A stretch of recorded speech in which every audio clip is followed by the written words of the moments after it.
Bruno Latour, Nunca fuimos modernos. Ensayos de antropología simétrica.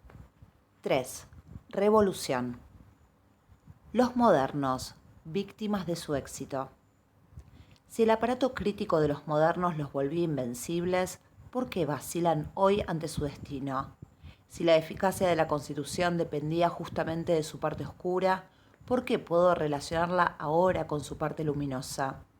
Es preciso que el lazo entre los dos conjuntos de prácticas haya cambiado mucho para que yo pueda seguir las prácticas de purificación y las de traducción a la vez. Si no podemos ya adherir de buena gana a las tareas de la modernización, es preciso que algunos obstáculos imprevistos hayan trabado su mecánica. ¿Qué ocurrió que torna impensable el trabajo de purificación cuando algunos años antes lo que parecía absurdo o escandaloso era el despliegue de las redes? Digamos que los modernos fueron víctimas de su éxito. Es una explicación grosera, lo admito, y sin embargo, todo ocurre como si la amplitud de la movilización de los colectivos hubiera terminado por multiplicar los híbridos hasta el punto de que el marco constitucional, que niega pero permite su existencia, no pudiera ya mantenerlos en su lugar. La Constitución moderna se derrumbó bajo su propio peso, ahogada por los mixtos cuya experimentación permitía, porque disimulaba sus consecuencias sobre la fábrica de la sociedad. El Estado llano terminó por ser demasiado numeroso para sentirse representado con fidelidad por el orden de los objetos o por aquel de los sujetos. Cuando no surgían más que algunas bombas de vacío, todavía se lograba clasificarlas en dos protocolos, el de las leyes naturales y el de las representaciones políticas. Pero cuando uno resulta invadido por embriones congelados, sistemas expertos, máquinas digitales, robots con sensores, maíces híbridos, bases de datos, psicotrópicos entregados a pedido, ballenas equipadas con radiosondas, sintetizadores de genes, analizadores de audiencias, etc. Cuando nuestros diarios despliegan todos esos monstruos sin interrupción y ninguna de esas quimeras se terminó de instalar ni por el lado de los objetos, ni por el de los sujetos, ni en el medio, en verdad es necesario hacer algo. Todo ocurre como si los dos polos de la Constitución hubieran terminado por confundirse precisamente a causa de la práctica de mediación que esa Constitución liberaba, condenándola. Todo ocurre como si ya no hubiera los suficientes jueces y críticos para tratar los híbridos. El sistema de purificación se atasca tanto como nuestro sistema judicial. Tal vez el marco moderno habría podido aguantar todavía algún tiempo si su desarrollo mismo no hubiera establecido un cortocircuito entre la naturaleza de un lado y las muchedumbres humanas del otro. Mientras la naturaleza era lejana y dominada, todavía se asemejaba vagamente al polo constitucional de la tradición. Parecía en reserva, trascendente, inagotable, lejana. Pero ¿dónde clasificar el agujero de ozono, el recalentamiento global? ¿Dónde poner esos híbridos? ¿Son humanos? Lo son, porque son obra nuestra. ¿Son naturales? Lo son, porque no son producto de nosotros. ¿Son locales o globales? Ambos. En cuanto a las muchedumbres humanas que tanto las virtudes como los vicios de la medicina y la economía hicieron que se multiplicaran, no son ya fáciles de localizar. ¿En qué mundo albergar esas multitudes? ¿Estamos en la biología, en la sociología, en la historia natural, en la sociobiología? Es nuestra obra y, sin embargo, las leyes de la demografía y de la economía nos superan sin fin. La bomba demográfica, ¿es local o global? Ambos. Así por el lado de la naturaleza, ni por el de lo social, podemos ya reconocer las dos garantías constitucionales de los modernos: las leyes universales de las cosas, los derechos imprescriptibles de los sujetos. El destino de las multitudes hambrientas como el del pobre planeta están atados en el mismo nudo gordiano que ningún Alejandro vendrá ya a cortar. Digamos, pues, que los modernos se resquebrajaron. Su constitución podía absorber algunos contraejemplos, algunas excepciones, hasta se alimentaba de ellos. Ya no puede nada más cuando las excepciones proliferan, cuando el estado llano de las cosas y el tercer mundo se mezclan para invadir en multitud todas sus asambleas.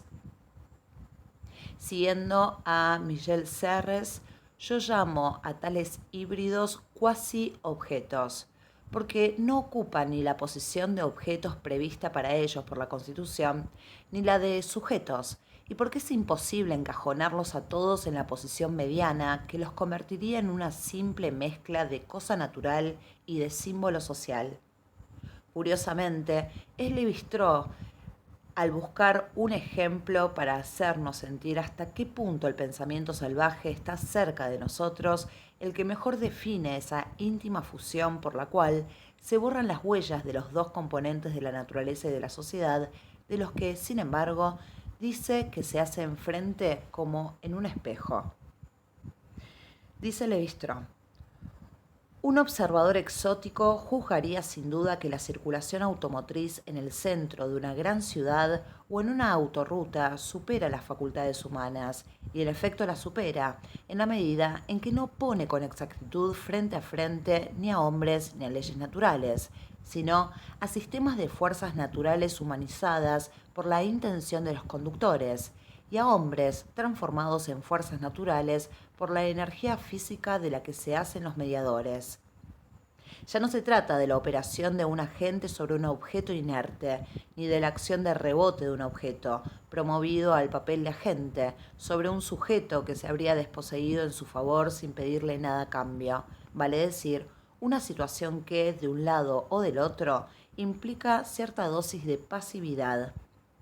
Los seres en presencia se enfrentan como sujetos y como objetos a la vez, y en el código que utilizan, una simple variación de la distancia que los separa tiene la fuerza de una imprecación muda.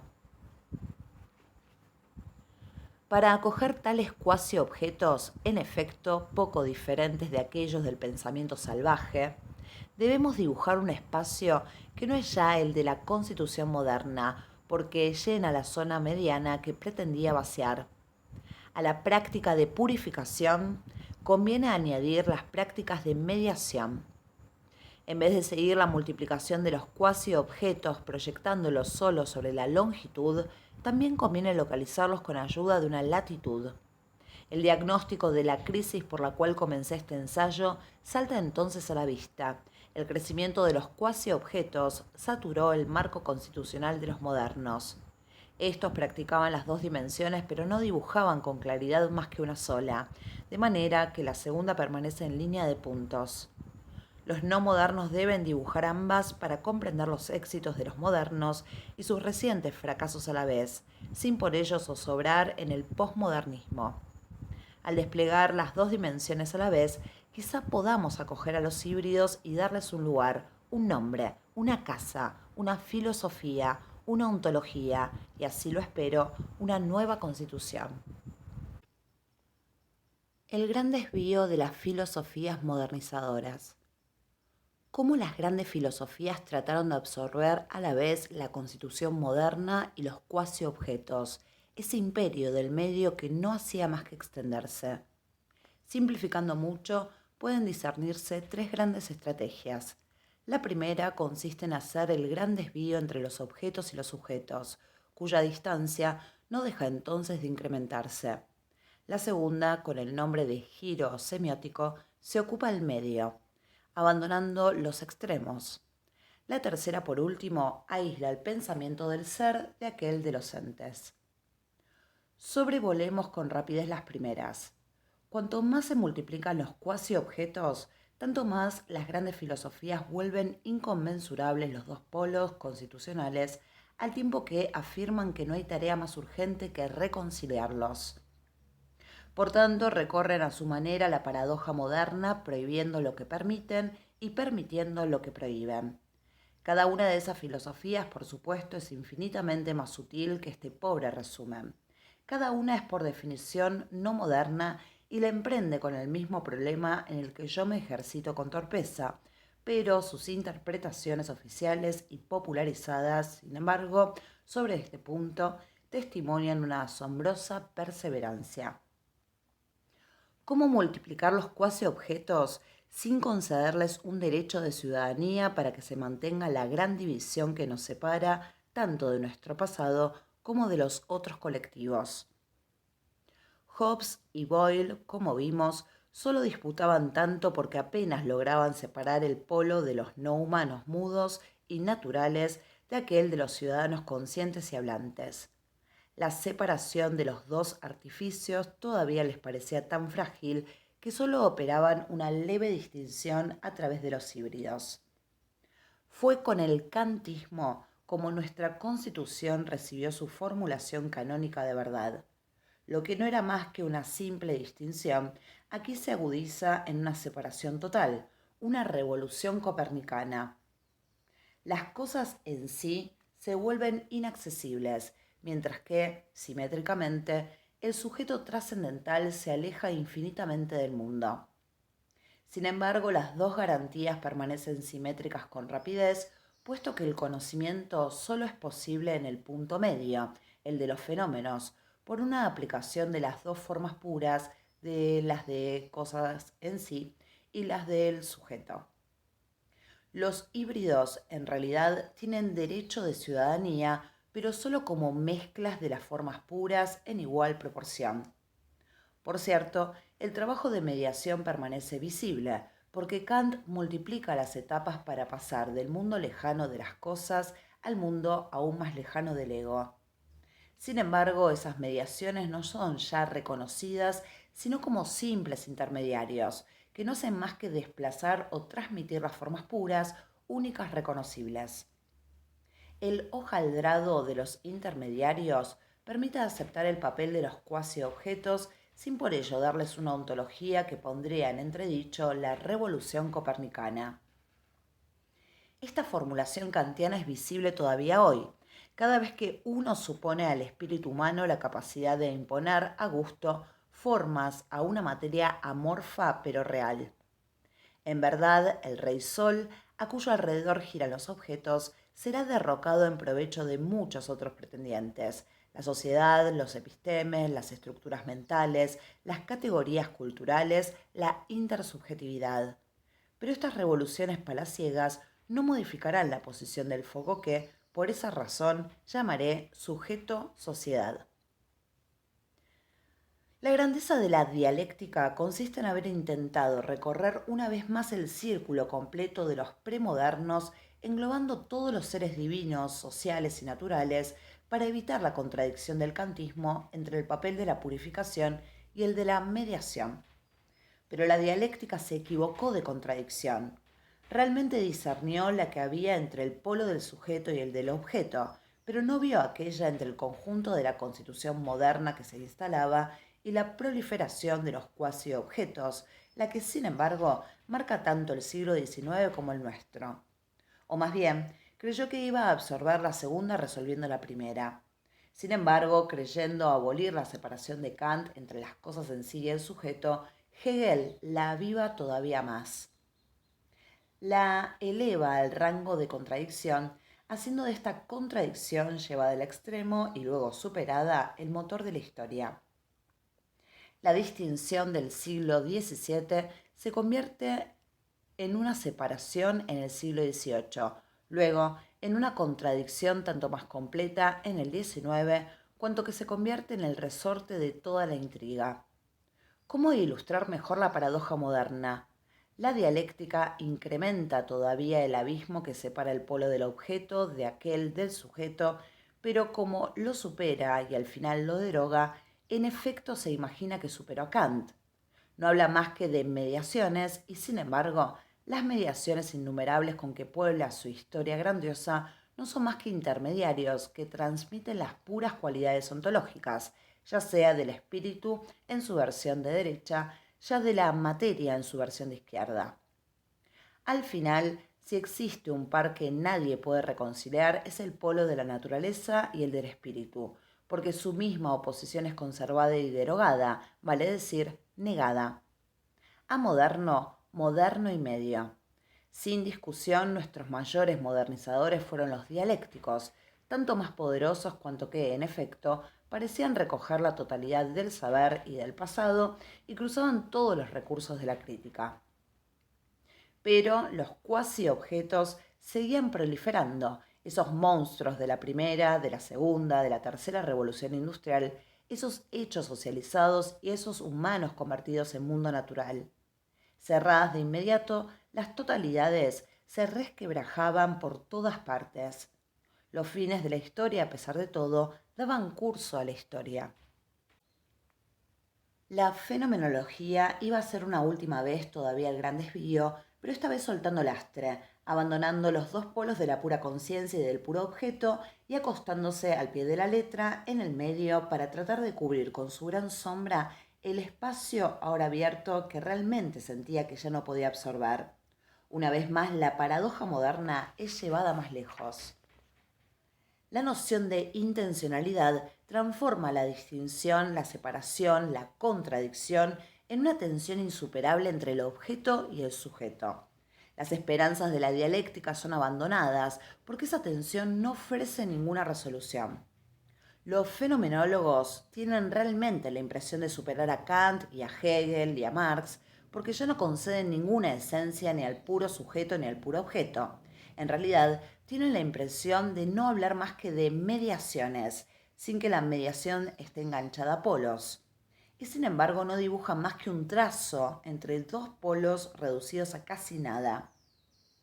Modernizadores inquietos no pueden hacer otra cosa que seguir tensando la conciencia de algo que no se vuelve más que una delgada pasarela por encima de un abismo que se agranda poco a poco. No podían más que resquebrajarse, y lo hicieron.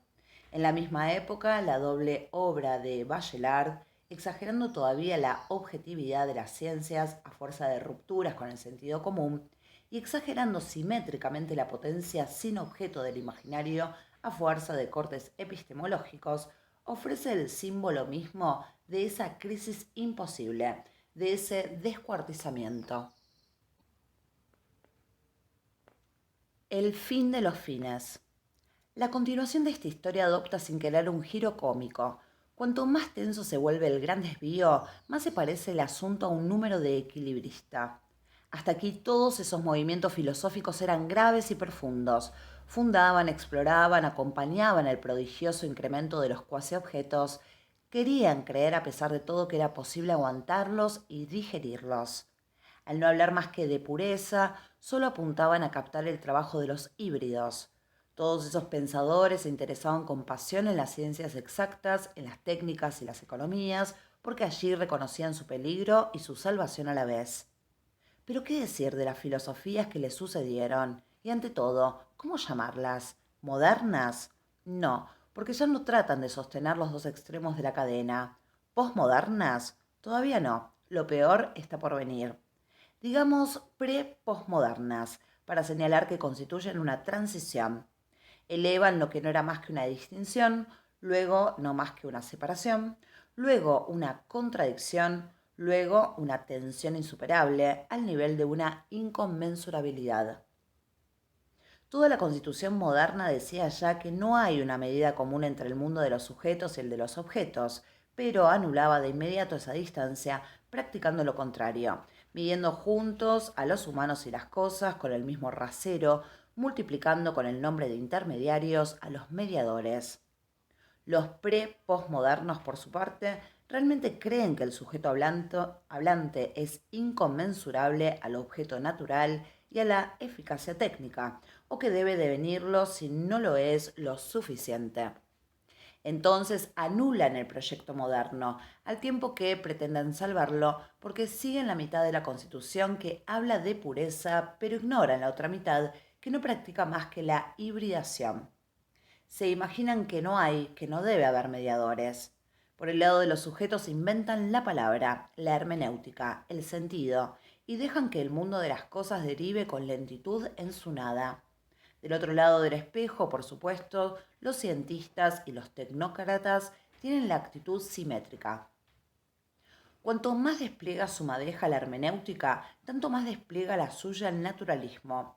Pero esta repetición de las divisiones de la historia se convierte en una caricatura. Shango y sus neuronas por un lado, Lacan y sus analizantes por el otro. Su par de gemelos ya no es fiel a la intención moderna, porque ya no se esfuerzan en pensar la paradoja que consiste en multiplicar los híbridos, cuya existencia, por otra parte, se prohíbe. Y es peor todavía cuando el proyecto moderno es defendido contra el peligro de verlo desaparecer. Habermas expresa ese sobresalto desesperado. ¿Va a mostrar acaso que nada separó jamás con profundidad las cosas de la gente? ¿Va a retomar el proyecto moderno de mostrar los arreglos de la práctica por debajo de las justificaciones de la Constitución? Muy por el contrario, él considera que el peligro supremo viene de la confusión de los sujetos hablantes y pensantes con la pura racionalidad natural y técnica permitida por la antigua filosofía de la conciencia. Dice, lo sugerí cada vez en el momento crucial. Había que reemplazar el paradigma del conocimiento de los objetos por el del entendimiento entre sujetos capaces de hablar y de actuar. Si alguna vez alguien se equivocó de enemigos, realmente es ese kantismo desplazado en pleno siglo XX que se esfuerza por agrandar el abismo entre los objetos conocidos por el sujeto por un lado y la razón comunicacional por el otro, cuando la vieja conciencia, por lo menos, tenía el mérito de apuntar al objeto y recordar por consiguiente el origen artificial de los dos polos constitucionales. Pero Habermas quiere volver inconmensurables los dos polos, en el mismo momento en que los cuasi-objetos se multiplican tanto que parece imposible encontrar uno solo que se parezca un poco a un sujeto hablante libre o a un objeto de la naturaleza cosificado. Si Kant no lo lograba en plena revolución industrial, ¿cómo podría Habermas hacerlo luego de la sexta o la séptima revolución? E incluso el viejo Kant multiplicaba el hojaldrado de los intermediarios, lo que le permitía restablecer las transiciones entre los noúmenos y el ego trascendental. Nada semejante cuando la razón técnica debe ser considerada tan alejada como sea posible de la libre discusión de los hombres. Ocurre con los pre-postmodernos como con la reacción feudal al extremo final del antiguo régimen. Jamás el honor fue más puntilloso ni el cálculo de los cuartos de sangre azul más preciso, y sin embargo, era un poco tarde para separar radicalmente el llano y los nobles. De igual modo, es un poco demasiado tarde para que nos vuelvan a hacer la jugada de la revolución copernicana y hagan girar las cosas alrededor de la intersubjetividad. Habermas y sus discípulos no mantienen el proyecto moderno sino absteniéndose de todo estudio empírico. Allí el Estado ya no sería visible demasiado rápido y se mezclaría demasiado íntimamente con los pobres sujetos hablantes. Que perezcan las redes con tal que la razón comunicacional parezca triunfar. No obstante, Habermas es honesto y respetable. Hasta en la caricatura del proyecto moderno se reconoce todavía el brillo debilitado de las luces del 18 o el eco de la crítica del 19. Hasta en esa obsesión por separar la objetividad de la comunicación puede captarse una huella, una evocación, una cicatriz de la imposibilidad misma de hacerlo. Con los posmodernos, el abandono del proyecto moderno está consumado. No encontré una palabra lo bastante fea para designar ese movimiento, o más bien esa inmovilidad intelectual por la cual se abandona a los humanos y los no humanos a su deriva. No es ya una inconmensurabilidad, sino una hiperinconmensurabilidad. Un solo ejemplo mostrará la derrota tanto del pensamiento como del proyecto posmoderno. El filósofo que soy trae un balance de desastre, responde Jean-François Lyotard a unos buenos científicos que le pedían que pensara el lazo que une la ciencia con el colectivo humano. Dice Lyotard, yo solo sostengo que la expansión científica no tiene nada de humano. Es posible que nuestro cerebro no sea más que el portador provisional de un proceso de complejización. De ahora en adelante se trataría de deslindar ese proceso de lo que lo sustentó hasta el presente. Estoy convencido de que es lo que ustedes los científicos están en vías de hacer. La informática, la ingeniería genética, la física y la astrofísica, la astronáutica, la robótica, trabajan ya en esa preservación de la complejidad en condiciones de vida independientes de la vida en la Tierra. Pero no veo en qué eso es humano, ni si por humano se entienden colectividades con sus tradiciones culturales establecidas desde tal o cual época en zonas precisas de este planeta. Ni un segundo dudo de que este proceso ahumano puede tener, al lado de sus efectos destructores, algunos buenos que le toquen en suerte a la humanidad. Pero eso nada tiene que ver con la emancipación del hombre. A los científicos, sorprendidos por ese balance desastroso y que siguen creyendo en la utilidad de los filósofos, Lyotard les responde lúgubre: creo que no esperará mucho tiempo. Creo que nos esperará mucho tiempo. Pero la catástrofe es la del posmodernismo y no la de la filosofía. Los posmodernos se creen todavía modernos porque aceptan la división total entre el mundo material y técnico por un lado y los juegos de lenguaje de los sujetos hablantes por el otro. Pero se equivocan porque los verdaderos modernos siempre multiplicaron sin aspavientos los intermediarios para tratar de pensar el formidable incremento de los híbridos al mismo tiempo que su purificación. Las ciencias siempre estuvieron ligadas con los colectivos de modo tan íntimo como la bomba de Boyle con el Leviatán de Hobbes. Es la doble contradicción lo que es moderno, contradicción entre las dos garantías constitucionales por un lado y entre esta constitución y la práctica de mediación por la otra. Al creer en la total separación de los tres términos, al creer en serio que los científicos son extraterrestres, los posmodernos, en efecto, culminan el modernismo retirándole para siempre el resorte de su tensión. No hay más que una cosa positiva que se puede decir de los posmodernos. Después de ellos, no hay nada más. Lejos de ser lo mejor de lo mejor, marcan el fin de los fines, para decir, el fin de las maneras de terminar y de pasar que hacía que se sucedieran una velocidad cada vez más vertiginosa, críticas cada vez más radicales y más revolucionarias. ¿Cómo podríamos ir más lejos en la ausencia de tensión entre naturaleza y sociedad? ¿Habrá que imaginar alguna super, hiper inconmensurabilidad? Los posmo, como dicen los ingleses elegantes, son el fin de la historia. Y lo más gracioso es que en efecto lo creen. Y para mostrar a las claras que no son ingenuos, pretenden regocijarse con ese fin. No tienen nada que esperar de nosotros. No, en efecto. Pero así como no está en su poder ser ingenuos, tampoco lo está terminar la historia. Simplemente se encuentran en un atolladero, el trazado por las vanguardias que ya ninguna agrupación sigue. Dejémoslos dormir hasta el fin del milenio, como lo reclama Baudrillard, y pasemos a otra cosa. O más bien, volvamos sobre nuestros pasos, dejemos de pasar. Los giros semióticos. Mientras las filosofías modernizadoras hacían el gran desvío entre los dos polos de la Constitución, para observar la proliferación de los cuasi-objetos, otra estrategia se instalaba para adueñarse del medio, cuya dimensión no dejaba de incrementarse.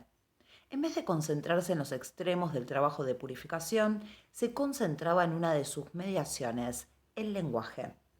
Ya se la llame semiótica, semiología o giro lingüístico, todas esas filosofías tienen por objeto hacer del discurso no ese intermediario transparente que pondría al sujeto humano en contacto con el mundo natural, sino un mediador independiente, tanto de la naturaleza como de la sociedad.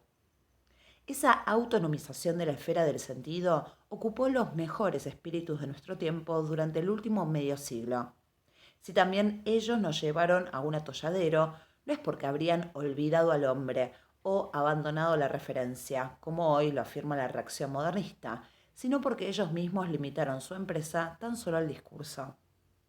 Estas filosofías no creyeron posible autonomizar el sentido, sino poniendo entre paréntesis por un lado la cuestión de la referencia al mundo natural y por el otro la identidad de los sujetos hablantes y pensantes.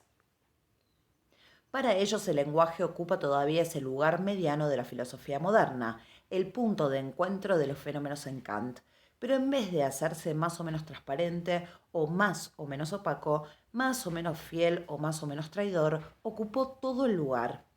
El lenguaje se ha vuelto para sí mismo su propia ley y su propio mundo.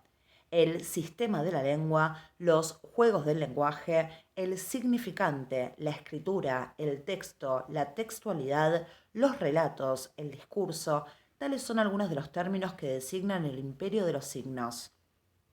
Mientras que las filosofías modernizadoras avivaban cada vez más la distancia que separaba a los objetos y los sujetos, volviéndolos inconmensurables, las filosofías del lenguaje, del discurso o del texto ocupaban el medio dejado vacío, creyéndose muy alejadas de las naturalezas y de las sociedades que habían puesto entre paréntesis.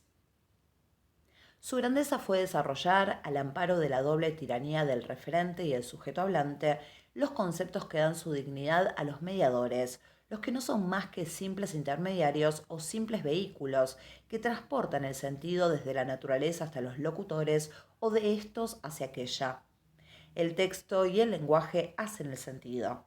Hasta producen referencias internas a los discursos y locutores instalados en el discurso.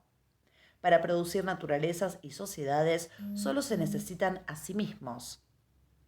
Y solo la forma de los relatos les sirve de materia. Siendo primero el significante, los significados se agitan a su alrededor, ya sin ningún privilegio. El texto se vuelve original, lo que él expresa o lo que vehiculiza resulta secundario. Los sujetos hablantes se transforman en otras tantas ficciones engendradas por los efectos de sentido. En cuanto al autor, no es más que el artefacto de sus propios escritos. Los objetos de los que se habla resultan efectos de realidad que se deslizan en la superficie de la escritura. Todo se vuelve signo y sistema de signos. La arquitectura y la cocina, la moda y las mitologías, la misma política y el inconsciente. La gran debilidad de esas filosofías fue volver más difíciles las ramificaciones entre un discurso autonomizado y la naturaleza o el sujeto barra sociedad que habían dejado intactos, guardándolos en forma pasajera en el armario. En efecto, es difícil imaginar mucho tiempo que somos un texto que se escribe a sí mismo, un discurso que se habla solo, un juego de significante sin significado. Es difícil reducir todo el cosmos a un gran relato, la física de las partículas subatómicas a un texto, todas las estructuras sociales a un discurso. El imperio de los signos no duró más que el de Alejandro y también fue desmembrado entre sus generales. Algunos quisieron volver menos disparatado el sistema autónomo de la lengua, restableciendo el sujeto hablante o hasta el grupo social, y para ello fueron a buscar a la vieja sociología. Otros desearon volver menos absurda la semiótica, restableciendo el contacto con el referente, y tomaron el mundo de la ciencia o el del sentido común para volver a afianzar el discurso. Sociologización, naturalización. La elección nunca es considerable. Otros conservaron la dirección original del imperio y se pusieron a deconstruirse a sí mismos, glosas autónomas sobre glosas autónomas hasta la autodisolución. De ese giro capital aprendimos que el único medio de escapar a las trampas simétricas de la naturalización y la sociologización consiste en conceder al lenguaje su autonomía. ¿Cómo desplegar sin ella ese espacio intermedio entre las naturalezas y las sociedades para acoger en ella los cuasi objetos, cuasi sujetos? Los semióticos ofrecen una excelente caja de herramientas para seguir de cerca las mediaciones del lenguaje. Pero, al eludir el doble problema de los lazos con el referente y con el contexto, nos impiden seguir los cuasi objetos hasta el final. Estos, como dije, son a la vez reales, discursivos y sociales. Pertenecen a la naturaleza, al colectivo y al discurso. Si se autonomiza el discurso abandonando la naturaleza a los epistemólogos y la sociedad a los sociólogos, resulta imposible la reconciliación de esos tres recursos. La condición posmoderna viene de haber querido yuxtaponer, sin unirlos, esos tres grandes repertorios de la crítica: la naturaleza, la sociedad y el discurso. Si ahora son distintos y los tres están separados del trabajo de hibridación, dan del mundo moderno una imagen en efecto terrorífica. Una naturaleza y una técnica absolutamente lisas, una sociedad hecha solo de reflejos, de apariencias e ilusiones. Un discurso solamente constituido por efectos de sentido separados de todo. Motivo para despedazarse, en efecto. Eso es lo que provoca la taciturna desesperación de los posmodernos, la que viene a reemplazar la desesperación angustiada de los maestros del absurdo que los habían precedido. Sin embargo, jamás habrían alcanzado ese grado de irrisión y de desamparo de no haber creído por añadidura que habían olvidado el ser. ¿Quién olvidó al ser? Al principio, sin embargo, el pensamiento de la diferencia del ser y los entes parecía un medio bastante bueno de albergar los cuasi objetos, medio que se agregaba tanto al de las filosofías modernizadoras como al de los giros lingüísticos. Los cuasi objetos no pertenecen a la naturaleza, ni a la sociedad, ni al sujeto, tampoco pertenecen al lenguaje. Al deconstruir la metafísica, o sea, la constitución moderna tomada en su aislamiento, Heidegger designa el punto central donde todo se sustenta, alejado tanto de los sujetos como de los objetos. Dice, lo sorprendente en este pensamiento del ser es lo que tiene de sencillo. Eso es, ni más ni menos, lo que nos aleja de ella. Al girar alrededor de ese ombligo, de ese ónfalos, el filósofo afirma realmente la existencia de una articulación entre la purificación metafísica y el trabajo de mediación. El pensamiento volverá a descender en la pobreza de su esencia provisional. Reunirá al lenguaje con miras al decir sencillo. Así el lenguaje será el lenguaje del ser, así como las nubes son las nubes del cielo. Pero el filósofo pierde de inmediato esa bella sencillez. ¿Por qué? Con una astucia de la historia, él mismo indica la razón en un apólogo sobre Heráclito. Este se abrigaba en el horno de un panadero. Einai gar caí en tauza Zeus. También aquí están presentes los dioses, dice Heráclito a unos visitantes que se asombraban de verlo calentar su pobre esqueleto como un vulgar mortal. Auch ihr namlich Wesen Gotteran. De igual modo, Heidegger y sus epígonos no están preparados para encontrar el ser más que en los caminos que no conducen a ninguna parte de la selva negra. En otra parte es el desierto.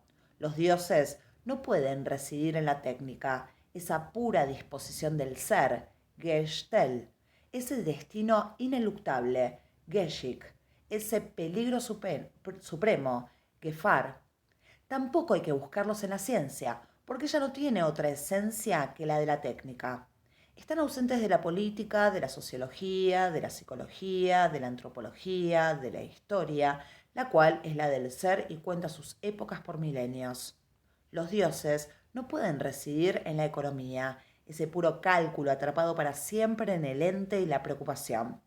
Tampoco están en la filosofía ni en la ontología, las que olvidaron su destino desde hace 2500 años.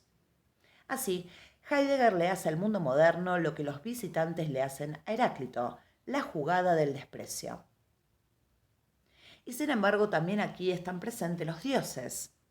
En la central hidroeléctrica al borde del Rin, en las partículas subatómicas, en las zapatillas Adidas, igual que en los viejos suecos de madera tallados a mano, en el agrobusiness, tanto como en el viejo paisaje, en el cálculo mercantil, lo mismo que en los versos desgarradores de Hölderlin. Pero, ¿por qué los filósofos ya no los reconocen? Porque creen lo que la Constitución moderna dice de sí misma. Esta paradoja ya no debería sorprendernos. En efecto, los modernos realmente afirman que la técnica no es más que una pura dominación instrumental, la ciencia una pura disposición y un puro emplazamiento, das Gestel. La economía un puro cálculo, el capitalismo una pura reproducción, el sujeto una pura conciencia. Ellos lo declaran, pero sobre todo no hay que creerles totalmente, porque lo que afirman no es más que la mitad del mundo moderno, el trabajo de purificación que destila lo que les suministra el trabajo de hibridación. ¿Quién olvidó al ser? Por supuesto que nadie, nunca, de no ser así, la naturaleza estaría en realidad dispuesta como un almacén. Miren alrededor. Los objetos científicos circulan como sujetos, objetos y discursos a la vez. Las redes están llenas de ser. En cuanto a las máquinas, están cargadas de sujetos y de colectivos. ¿Cómo el ente podría perder su rotura, su diferencia, su inacabamiento, su marca? Esto nunca está en poder de nadie, o de otro modo, habría que imaginar que de veras fuimos modernos. Sin embargo, ¿olvidó alguien realmente el ser? Sí, aquel que cree de una buena vez que el ser fue olvidado de una vez por todas. Como lo dice Levi-Strauss, el bárbaro es ante todo el hombre que cree en la barbarie. Aquellos que omitieron estudiar en forma experimental las ciencias, las técnicas, el derecho, la política, la economía, la religión, la ficción, perdieron las huellas del ser distribuidas en todas partes en los entes. Si, despreciando lo empírico, nos retiramos de las ciencias exactas, después de las ciencias humanas, luego de la filosofía tradicional, más tarde de las ciencias del lenguaje, y nos replegamos en su bosque, entonces, en efecto, experimentaremos una falta trágica. Pero somos nosotros los que faltamos, no el mundo. Los epígonos de Heidegger hicieron una fuerza de esa insigne debilidad. No sabemos nada de empírico, pero poco importa, porque su mundo está vacío de ser.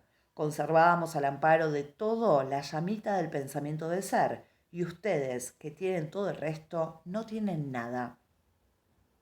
Por el contrario, tenemos todo, porque tenemos el ser y los entes, y jamás perdimos la diferencia entre el ser y los entes. Nosotros realizamos el imposible proyecto de Heidegger, que creía en lo que la constitución moderna decía de ella misma, sin comprender que aquí no se trata sino de la mitad de un dispositivo más vasto que jamás abandonó la vieja matriz antropológica. Nadie puede olvidar el ser porque jamás hubo un mundo moderno y por consiguiente una metafísica. Siempre somos presocráticos, precartesianos, prekantianos, pre-nietzscheanos. Ninguna revolución radical puede separarnos de esos pasados. Sí, Heráclito guía con más seguridad que Heidegger. Einai gar kai enthauta Zeus. También aquí están presentes los dioses. El comienzo del tiempo que pasa. La proliferación de los cuasi-objetos, por tanto, fue acogida con tres estrategias diferentes. En primer lugar, la separación siempre incrementada entre el polo de la naturaleza, las cosas en sí, y el de la sociedad o el sujeto, los hombres entre ellos. En segundo lugar, la autonomización del lenguaje o del sentido. Por último, la deconstrucción de la metafísica occidental. Cuatro repertorios diferentes permiten que la crítica desarrolle sus ácidos: el de la naturalización, el de la sociologización, el de la organización en discurso y, por último, el del olvido del ser. Ninguno de esos repertorios por sí solo permite comprender el mundo moderno. Puestos juntos pero mantenidos separados es aún peor, porque sus resultados solo desembocan en esa desesperación cuyo síntoma es el posmodernismo. Todos estos recursos críticos tienen en común no seguir el trabajo de proliferación de los híbridos y el de purificación a la vez. Para salir de la vacilación de los posmodernos, basta con reutilizar todos esos recursos, pero empalmarnos unos con otros y hacerlos servir para el seguimiento comparado de los cuasi objetos o las redes. Pero ¿cómo hacer que trabajen juntos recursos críticos que no se desarrollaron sino por sus disputas? Tenemos que volver sobre nuestros pasos para desplegar un espacio intelectual lo bastante vasto para albergar a la vez las tareas de purificación y las de mediación, vale decir, el mundo moderno oficial y el mundo moderno oficioso. Pero ¿cómo volver sobre nuestros pasos? ¿No está marcado el mundo moderno por la flecha del tiempo? ¿No devora el pasado? ¿No rompe con él para siempre? La causa misma de la postración actual no viene justamente de una época postmoderna que reemplazaría de manera ineluctable la precedente, la que reemplazaba por una serie de sobresaltos catastróficos las épocas premodernas. ¿Acaso no ha terminado ya la historia? Al querer albergar los cuasi objetos al mismo tiempo que su constitución, estamos obligados a considerar el marco temporal de los modernos. Ya que nos negamos a pasar después de los posmos, no podemos volver a ese mundo no moderno que jamás abandonamos sin una modificación en el paso mismo del tiempo. Ocurre que el tiempo también posee una longitud y una latitud. Nadie expresó mejor esta idea que Pegouin en su Clio, la más bella de las meditaciones sobre la soldadura de las historias. El tiempo del calendario sitúa en realidad los acontecimientos respecto de una serie regulada de fechas, pero la historicidad ubica los mismos acontecimientos respecto de su intensidad. Es lo que la musa de la historia explica graciosamente al comparar los Burgraves de Víctor Hugo, acumulación de tiempo sin historicidad, con una frasecita de Beaumarchais, ejemplo mismo de historicidad sin historia. Dicen: cuando me dicen que Hato, hijo de Magnus, marqués de Verona, burgrave de Nolig, es el padre de Gorlois, hijo de Hato, bastardo, burgrave de Sarek, no me están diciendo nada, dijo ella, Clio. Yo no los conozco, no los conoceré jamás. Pero cuando me dicen que Cherubín ha muerto en el desenfrenado ataque de un fuerte donde no había sido mandado, oh, entonces me están diciendo algo, dijo ella. Y muy bien sé lo que me están diciendo. Un estremecimiento secreto me advierte que en efecto he entendido. Sin embargo, el paso moderno del tiempo no es más que una forma particular de historicidad. ¿De dónde sacamos la idea de un tiempo que pasa?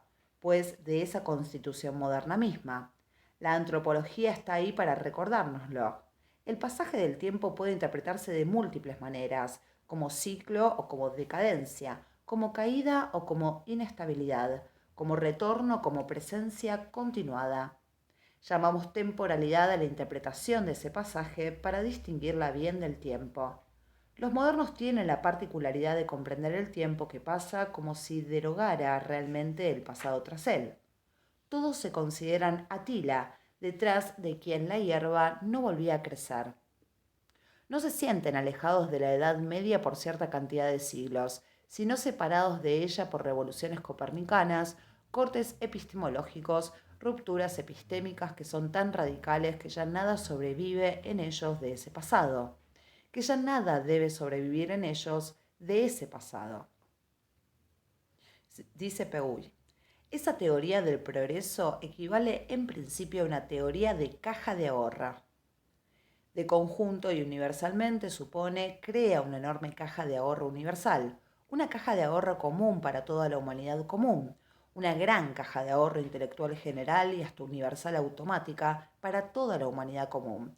Automática en el sentido de que la humanidad siempre pondría y jamás retiraría, y que los mismos aportes se añadirían siempre sin cesar. Esa es la teoría del progreso, y ese es su esquema, un escabel. Como todo lo que pasa es eliminado para siempre, en efecto los modernos tienen la sensación de una flecha irreversible del tiempo, de una capitalización, de un progreso. Pero como esa temporalidad es impuesta a un régimen temporal que funciona de muy distinta manera, los síntomas de un desacuerdo se multiplican. Así como lo había observado Nietzsche, los modernos tienen la enfermedad de la historia. Quieren conservarlo todo, fecharlo todo, porque creen haber roto para siempre con su pasado. Cuanto más acumulan las revoluciones, tanto más conservan. Cuanto más capitalizan, tanto más ponen en el museo. La destrucción maníaca es pagada simétricamente por una conservación también maníaca. Los historiadores reconstituyen el pasado detalle tras detalle con tanto mayor cuidado cuanto que fue sepultado para siempre. ¿Pero estamos tan alejados de nuestro pasado como queremos creerlo? No, porque la temporalidad moderna carece de mucho efecto sobre el paso del tiempo. Así pues, el pasado permanece y hasta vuelve. Pero este resurgir es incomprensible para los modernos. Ellos lo tratan entonces como el retorno de lo reprimido. Lo convierten en un arcaísmo. Si no prestamos atención, piensan, vamos a volver al pasado, vamos a volver a caer en las edades oscuras. La reconstitución histórica y el arcaísmo son dos de los síntomas de la incapacidad de los modernos para eliminar lo que, sin embargo, deben eliminar para tener la impresión de que el tiempo pasa. Si yo explico que las revoluciones intentan derogar el pasado, pero no pueden hacerlo, por fuerza aparezco como una reaccionaria. Ocurre que para los modernos, como para sus enemigos antimodernos, al igual que para sus falsos enemigos posmodernos, la flecha del tiempo carece de ambigüedad. Uno puede ir hacia adelante, pero entonces hay que romper con el pasado. Uno puede escoger volver atrás, pero entonces hay que romper con las vanguardias modernizadoras, las que rompían radicalmente con su pasado. Ese diktat organizaba el pensamiento moderno hasta esos últimos años, por supuesto sin tener asidero sobre la práctica de mediación, la que siempre mezcló época, géneros y pensamientos tan heterogéneos como los de los posmodernos. Si hay algo que nosotros somos incapaces de hacer, ahora lo sabemos. Realmente es una revolución, ya sea en ciencia, en técnica, en política o en filosofía. Pero somos incluso modernos cuando interpretamos ese hecho como una decepción, como si el arcaísmo lo hubiera invadido todo, como si no existiera ya una descarga pública donde apilar a nuestras espaldas lo reprimido. Somos incluso posmodernos cuando intentamos superar esa decepción, juxtaponiendo como un collage elementos de todos los tiempos, todos igualmente superados, pasados de moda. El milagro revolucionario. ¿Cuál es el lazo entre la forma moderna de temporalidad y la constitución moderna, que une sin decirlo jamás las dos asimetrías de la naturaleza y de la sociedad y por debajo deja proliferar los híbridos? Porque la constitución moderna obliga a sentir el tiempo como una revolución siempre por volver a empezar. Porque ella suprime los pormenores de los objetos de la naturaleza y de su repentina emergencia hace un milagro. El tiempo moderno es una sucesión de apariciones inexplicables, ellas mismas debidas a la distinción entre la historia de las ciencias o de las técnicas y la historia secas. Si suprimimos a Boyle y Hobbes y sus disputas, si eliminamos el trabajo de construcción de la bomba, la domesticación de los colegas, la invención de un dios tachado, la restauración de la realeza inglesa, ¿cómo vamos a dar cuenta de los descubrimientos de Boyle? La elasticidad del aire no viene ya de ninguna parte. Ella hace irrupción armada de pies a cabeza. Para explicar lo que resulta un gran misterio, vamos a tener que construir una imagen del tiempo que esté adaptada a esa irrupción milagrosa de cosas nuevas, siempre ya presentes, y a fabricaciones humanas que ningún hombre fabricó jamás. La idea de revolución radical es la única solución que hayan imaginado los modernos para explicar la irrupción de los híbridos que su constitución prohíbe y permite a la vez, y para evitar ese monstruo, que las cosas mismas tengan una historia. Existen buenas razones para creer que la idea de revolución política fue tomada de la idea de revolución científica. Y comprendemos el porqué. Como la química de Lavoisier no sería una novedad absoluta, puesto que el gran sabio borró todas las huellas de su construcción y cortó todos los lazos que lo hacían depender de sus predecesores, así sumidos en la oscuridad. Que le hayan cercenado la vida con la misma guillotina y en nombre del mismo oscurantismo es una ironía siniestra de la historia. La génesis de las innovaciones científicas o técnicas no es tan misteriosa en la Constitución moderna, sino porque la trascendencia universal de leyes locales y fabricadas se vuelve impensable y debe permanecerlo so pena de escándalo. La historia de los hombres, por lo que a ella respecta, va a permanecer contingente, agitada por el sonido y la furia. Por tanto, habrá dos historias diferentes, una sin otra historicidad que la de las revoluciones totales o los cortes epistemológicos, y que tratará acerca de las cosas eternas siempre ya presentes. La otra, que no hablará más que de la agitación más o menos circunstancial o más o menos duradera de los pobres humanos separados de las cosas. A través de esta distinción entre lo contingente y lo necesario, lo histórico y lo intemporal, se va a puntuar la historia de los modernos gracias a la irrupción de los no humanos, el teorema de Pitágoras, el heliocentrismo, las leyes de la caída de los cuerpos, la máquina de vapor, la química de Lavoisier, la vacuna de Pasteur, la bomba atómica, la computadora. Y cada vez se va a computar el tiempo a partir de esos milagrosos comienzos, laicizando la encarnación en la historia de las ciencias trascendentes. Se va a distinguir el tiempo antes y después de la computadora como los años antes de Cristo y después de Jesucristo. Con los temblores de voz que a menudo acompañan las declaraciones sobre el destino moderno, se llega incluso a hablar de una concepción judeo-cristiana del tiempo, cuando aquí se trata de un anacronismo, porque ni las místicas judías ni las teologías cristianas tenían una inclinación cualquiera por la constitución moderna. Ellas construían su régimen del tiempo alrededor de la presencia, vale decir, de Dios, y no alrededor de la emergencia del vacío, del ADN, de los chips o de las fábricas automatizadas. La temporalidad moderna nada tiene de judeo-cristiana y tampoco nada, felizmente, de duradera.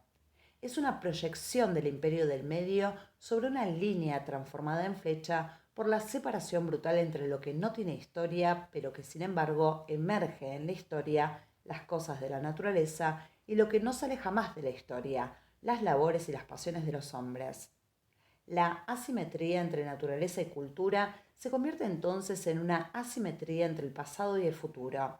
El pasado era la confusión de las cosas y los hombres, el porvenir aquello que ya no los confundirá. La modernización consiste en salir siempre de una edad oscura que mezclaba las necesidades de la sociedad con la verdad científica para entrar en una edad nueva que finalmente distinguirá con claridad lo que pertenece a la naturaleza intemporal y lo que viene de los humanos. El tiempo moderno viene de una superposición de la diferencia entre el pasado y el futuro con esa otra diferencia, mucho más importante, entre la mediación y la purificación. El presente se dibuja por una serie de cortes radicales, las revoluciones, que forman otros tantos trinquetes irreversibles para impedirnos volver atrás para siempre. En sí misma, esta línea es tan vacía como la escanción de un metrónomo. Sin embargo, es sobre ella donde los modernos van a proyectar la multiplicación de los cuasi-objetos y gracias a ellos trazar dos series de progresiones, una hacia arriba, el progreso, la otra hacia abajo, la decadencia. El fin del pasado superado. La movilización del mundo y los colectivos a una escala cada vez mayor, en efecto, multiplica los actores que componen nuestras naturalezas y nuestras sociedades. Pero nada en esa movilización implica un pasaje ordenado y sistemático del tiempo. Sin embargo, gracias a su forma tan particular de temporalidad, los modernos van a ordenar la proliferación de nuevos actores, ya sea como una capitalización, una acumulación de conquistas o como una invasión de bárbaros, una sucesión de catástrofes. Progreso y decadencia son sus dos grandes repertorios, tienen el mismo origen. Sobre cada una de esas tres líneas podrán localizar a antimodernos los que mantienen la temporalidad moderna pero invierten su sentido. Para borrar el progreso o la degeneración, desean volver al pasado, como si hubiera un pasado. ¿De dónde viene la impresión tan moderna de vivir un tiempo nuevo que rompe con el pasado? De una unión, de una repetición que a su vez no tiene nada de temporal. La impresión de pasar de modo irrevocable solo aparece cuando relacionamos juntos la cohorte de elementos que componen nuestro universo cotidiano. Es su cohesión sistemática y el reemplazo de esos elementos por otros que se volvieron igualmente razonables en el período siguiente, los que nos dan la impresión de un tiempo que pasa, de un flujo continuo que va del porvenir hacia el pasado, de un escabel. Es necesario que las cosas marchen al mismo tiempo o al mismo paso y sean reemplazadas por otras alineadas de igual forma para que el tiempo se convierta en un flujo. La temporalidad moderna es el resultado de esa disciplina.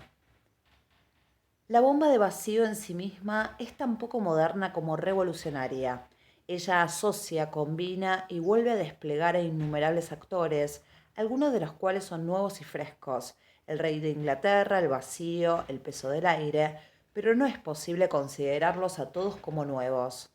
Su cohesión no es lo bastante grande para que se pueda zanjar por completo con el pasado. Para esto se precisa todo un trabajo suplementario de clasificación, limpieza y distribución. Si colocamos los descubrimientos de Boyle en la eternidad y caen ahora sobre Inglaterra de un solo golpe, Si los vinculamos con los de Galileo y Descartes, uniéndolos en un método científico, y si, por último, rechazamos como arcaica la creencia de Boyd en los milagros, obtenemos entonces la impresión de un radical tiempo moderno nuevo. La noción de flecha irreversible, progreso o decadencia proviene de un ordenamiento de los cuasi objetos cuyo crecimiento no pueden explicar los modernos. La irreversibilidad en el curso del tiempo se debe a su vez a la trascendencia de las ciencias y las técnicas, que en efecto escapan a toda comprensión. Es un procedimiento de clasificación para disimular el origen inconfesable de las entidades naturales y sociales. Así como eliminan los pormenores de todos los híbridos, de igual modo, los modernos interpretan los reacondicionamientos heterogéneos como totalidades sistemáticas donde todo estaría íntimamente relacionado. El progreso modernizador solo es pensable a condición de que todos los elementos que son contemporáneos, según el calendario, pertenezcan al mismo tiempo. Para ello, esos elementos deben formar un sistema completo y reconocible. Entonces, y solo entonces, el tiempo forma un flujo continuo y progresivo, del cual los modernos se proclaman la vanguardia y los antimodernos la retaguardia. Todo se confunde si los cuasi objetos mezclan épocas, ontologías y géneros diferentes. De inmediato un periodo histórico dará la impresión de ser un gran bricolage. En vez de un bello flujo laminar, las más de las veces se obtendrá un flujo turbulento de torbellinos y rápidos. De irreversible, el tiempo se vuelve reversible. Al principio, eso no molesta a los modernos. Todo lo que no marcha al paso del progreso, ellos lo consideran como arcaico, irracional o conservador. Y como en efecto hay antimodernos encantados de representar los papeles de reaccionarios previsto para ellos en el libreto moderno, los grandes dramas del progreso luminoso en lucha contra el oscurantismo o el antidrama de la revolución loca contra el conservadurismo razonable pueden desplegarse de todos modos para el mayor placer de los espectadores. Pero para que la temporalidad modernizadora siga funcionando, es preciso que permanezca creíble la impresión de un frente ordenado. En consecuencia, es menester que no haya demasiados contraejemplos. Si estos últimos se multiplican a más y mejor, resulta imposible hablar de arcaísmo o de retorno de lo reprimido. La proliferación de los cuasi objetos hizo que se resquebrajara la temporalidad moderna al mismo tiempo que su constitución. La fuga hacia adelante de los modernos se detuvo hace tal vez 20 años, quizás 10 o 1, con la multiplicación de excepciones, cuyo lugar en el flujo regular del tiempo nadie podía reconocer.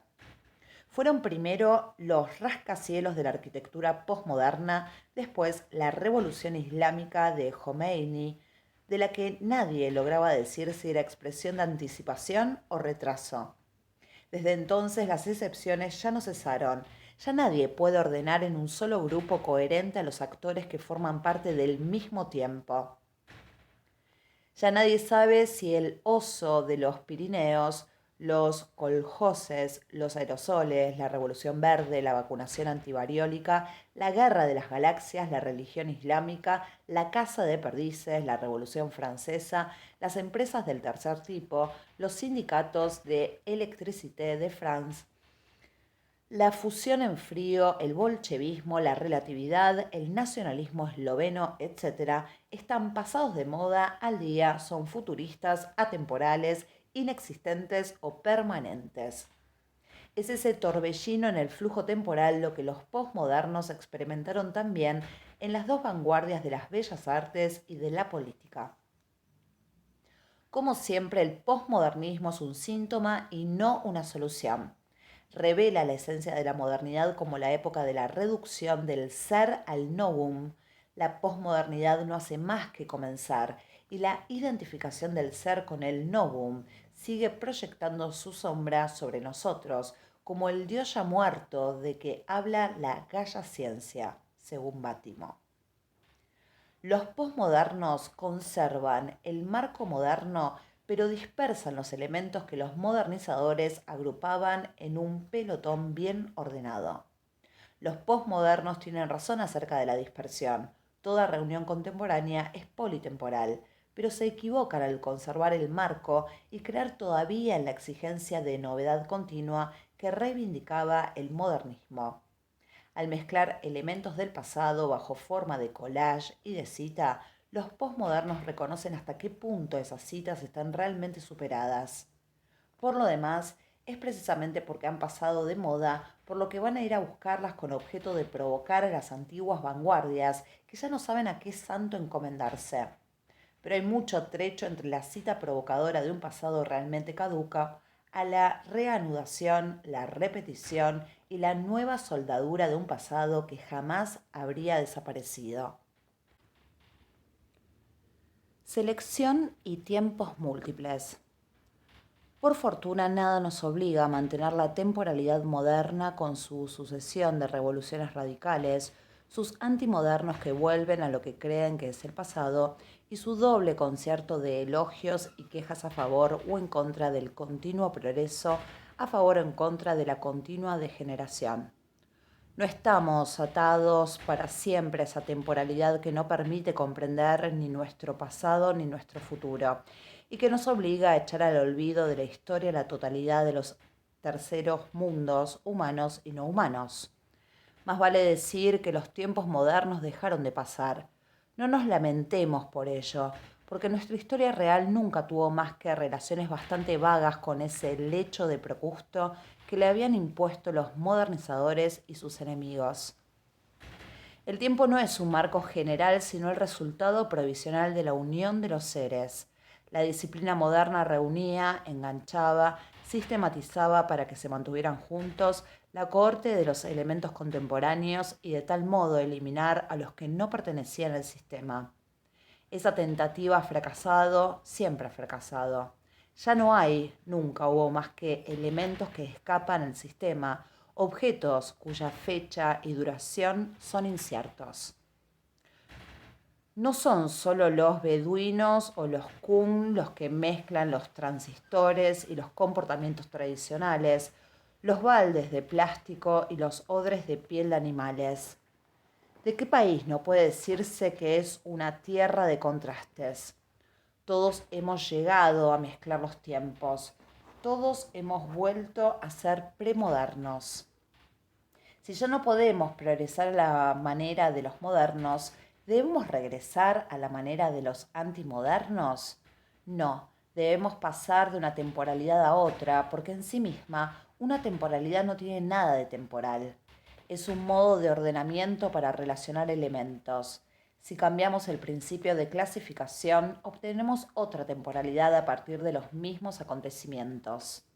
Supongamos, por ejemplo, que reagrupáramos los elementos contemporáneos a lo largo de una espiral y no ya de una línea. Realmente tenemos un futuro y un pasado, pero el futuro tiene la forma de un círculo en expansión en todas las direcciones. Y el pasado no está superado sino retomado, repetido, rodeado, protegido, recombinado, reinterpretado y rehecho. Algunos elementos que parecen alejados si seguimos la espiral pueden encontrarse muy cercanos si comparamos las vueltas. A la inversa, elementos muy contemporáneos, a juzgar por la línea, se vuelven muy alejados si recorremos un radio. Tal temporalidad no obliga a utilizar las etiquetas arcaicas o avanzadas, puesto que toda cohorte de elementos contemporáneos puede ensamblar elementos de todos los tiempos. En un marco semejante, nuestras acciones son finalmente reconocidas como politemporales. Tal vez utilice una perforadora eléctrica, pero también un martillo. La primera tiene 25 años, el segundo centenares de miles de años. ¿Harán de mí un fabricante de contrastes porque mezclo gestos de tiempos diferentes? ¿Sería yo una curiosidad etnográfica? Por el contrario, muéstreme una actividad que sea homogénea desde el punto de vista del tiempo moderno. Algunos de mis genes tienen 500 millones de años, otros 3 millones, otros 100.000, y mis hábitos se escalonan de algunos días a algunos miles de años. Como lo decía la Clio de Peguy y como vuelve a decirlo Michel Serres luego de ella, somos intercambiadores y mezcladores de tiempo. Es ese intercambio el que nos define y no el calendario o el flujo que los modernos habían construido para nosotros. Amontonemos a los Burgraves unos tras otros y seguiremos sin tener un tiempo. Descendamos lateralmente para volver a tomar el acontecimiento de la muerte de Cherubín en su intensidad y el tiempo nos será otorgado. Entonces, ¿somos tradicionales? Tampoco. La idea de una tradición estable es una ilusión que los antropólogos refutaron hace largo tiempo. Todas las tradiciones inmutables se transformaron anteayer. Con la mayoría de los folclores ancestrales ocurre lo mismo que con el kilt centenario de los escoceses, inventado de pies a cabeza a comienzos del siglo XIX. O como con los caballeros Tastevin de mi pueblito de Borgoña, cuyo ritual milenario no llega a los 50 años. Los pueblos sin historia fueron inventados por aquellos que se creaban una radicalmente nueva. En la práctica, los primeros innovan sin descanso, los segundos pasan y vuelven a pasar indefinidamente por las mismas revoluciones y las mismas controversias. No se nace tradicional, uno elige serlo innovando mucho. La idea de una repetición idéntica del pasado y la de una ruptura radical con todo pasado son dos resultados simétricos de una misma concepción del tiempo. No podemos volver al pasado, a la tradición, a la repetición, porque esos grandes campos inmóviles son la imagen invertida de esa tierra que hoy ya nos está prometida. La fuga hacia adelante, la revolución permanente, la modernización. ¿Qué hacer si no podemos ni avanzar ni retroceder? Desplazar nuestra atención. Jamás avanzamos ni retrocedimos. Siempre seleccionamos activamente elementos pertenecientes a tiempos diferentes y podemos seguir seleccionando. Es la selección lo que hace el tiempo y no el tiempo lo que hace la selección. El modernismo y sus corolarios antipostmodernos no era más que una selección hecha por un pequeño número en nombre de todos. Si somos más numerosos para recuperar la capacidad de seleccionar nosotros mismos los elementos que forman parte de nuestro tiempo, recuperaremos la libertad de movimiento que el modernismo nos negaba, libertad que, de hecho, jamás habíamos perdido. No emergemos de un pasado oscuro que confundía las naturalezas y las culturas para llegar a un futuro donde los dos conjuntos se separarán por fin claramente gracias a la continua revolución del presente. Nunca estuvimos sumidos en un flujo homogéneo y planetario procedente ya sea del porvenir o del fondo de las edades. La modernización nunca ocurrió. No es una marea a largo tiempo creciente que hoy refluiría. Nunca hubo una marea. Podemos pasar otra cosa, o sea, volver a las múltiples cosas que siempre ocurrieron de manera diferente. Una contrarrevolución copernicana. Si hubiéramos podido hacer retroceder más tiempo detrás de nosotros a las multitudes humanas y el entorno no humano, probablemente habríamos podido seguir creyendo que los tiempos modernos, en efecto, pasaban de una buena vez eliminando todo a su paso. Pero lo reprimido está de regreso. Las masas humanas están otra vez ahí, tanto las del este como las del sur, y la infinita variedad de las masas no humanas, las de todas partes. Ya no pueden ser explotadas, ya no pueden ser superadas porque ya nada las supera. No hay nada más grande que la naturaleza circundante. Los pueblos del este no se reducen ya a sus vanguardias proletarias. En cuanto a las masas del tercer mundo, nada las circunscribirá. ¿Cómo librarse de ellas?, se preguntan los modernos con angustia. ¿Cómo modernizarlas a todas? Se podía hacerlo, uno creía que podía, ya no se puede. Como una gran embarcación frenada y luego enredada en el mar de los sargazos, el tiempo de los modernos al fin se ha suspendido. Pero el tiempo nada tiene que ver con el asunto. Es la relación de los seres lo que hace al tiempo. Es la relación sistemática de los contemporáneos en un todo coherente lo que hacía el flujo del tiempo moderno. Ahora que ese flujo laminar se ha vuelto turbulento, podemos abandonar los análisis sobre el marco vacío de la temporalidad y volver al tiempo que pasa, es decir, a los seres y a sus relaciones, a las redes constructoras de irreversibilidad y reversibilidad. Pero ¿cómo modificar el principio de clasificación de los seres? ¿Cómo dar a las multitudes ilegítimas una representación, un linaje, un estado civil? ¿Cómo explorar esa terra incógnita que sin embargo nos resulta tan familiar? ¿Cómo ir del mundo de los objetos o del de los objetos a lo que llamé los cuasi-objetos o los cuasi-sujetos? ¿Cómo pasar de la naturaleza trascendente e inmanente a esa naturaleza siempre tan real, pero extraída del laboratorio y luego transformada en realidad exterior? ¿Cómo deslizarse de la sociedad inmanente trascendente hacia los colectivos de humanos y no humanos? ¿Cómo ir del Dios tachado, trascendente, inmanente, al de los orígenes que tal vez habría que llamar Dios de abajo? ¿Cómo llegar a las redes, esos seres de tan curiosa topología y ontología más inhabitual aún, en los cuales reside la capacidad de relacionar y seleccionar, vale decir, de producir tanto el tiempo como el espacio? ¿Cómo pensar el imperio del medio?